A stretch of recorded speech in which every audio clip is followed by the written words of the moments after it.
अमरावती ग्रामीण पोलिसांची मोठी कारवाई. चांदूर रेल्वे परिसरात अवैध गुटखा आणि सुगंधी तंबाखू वाहतुकीवर धडक ऍक्शन घेण्यात आली आहे. तब्बल 1 कोटी रुपयांहून अधिक किमतीचा मुद्देमाल जप्त करत पोलिसांनी गुटखा माफियांना जबर धक्का दिला आहे. ट्रक, मोबाईल आणि तब्बल 10 टन गुटखा जप्त करण्यात आला असून या कारवाईमुळे जिल्ह्यात मोठी खळबळ उडाली आहे. अमरावती ग्रामीण पोलिसांनी अवैध गुटखा आणि सुगंधी तंबाखू वाहतुकीविरोधात मोठी कारवाई केली आहे. चांदूर रेल्वे पोलीस स्टेशनच्या हद्दीत गुप्त माहितीच्या आधारे पोलिसांनी सापळा रचत मालवाहू ट्रक पकडलाय. MS01 CV 4962 क्रमांकाच्या ट्रकमध्ये मोठ्या प्रमाणात अवैध गुटखा आणि सुगंधी तंबाखूचा साठा आढळून आलाय. पोलिसांनी ट्रकची तपासणी केली असता तब्बल 10 टन गुटखा जप्त करण्यात आलाय.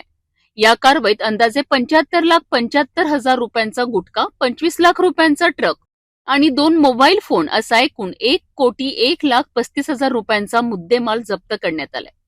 कारवाई दरम्यान ट्रक चालक शेख इम्रान शेख मुस्कान वय 36 वर्ष, राहणार पठाण चौक, अमरावती याला पोलिसांनी ताब्यात घेतले आहे. दरम्यान या प्रकरणातील आणखी 3 आरोपी फरार असून पोलिसांकडून त्यांचा शोध सुरू आहे. ही कारवाई पोलीस अधीक्षक निकेतन कदम यांच्या मार्गदर्शनाखाली करण्यात आली आहे. चांदूर रेल्वे पोलीस स्टेशनचे अधिकारी आणि कर्मचाऱ्यांनी मिळून ही धडक कारवाई यशस्वी केली आहे.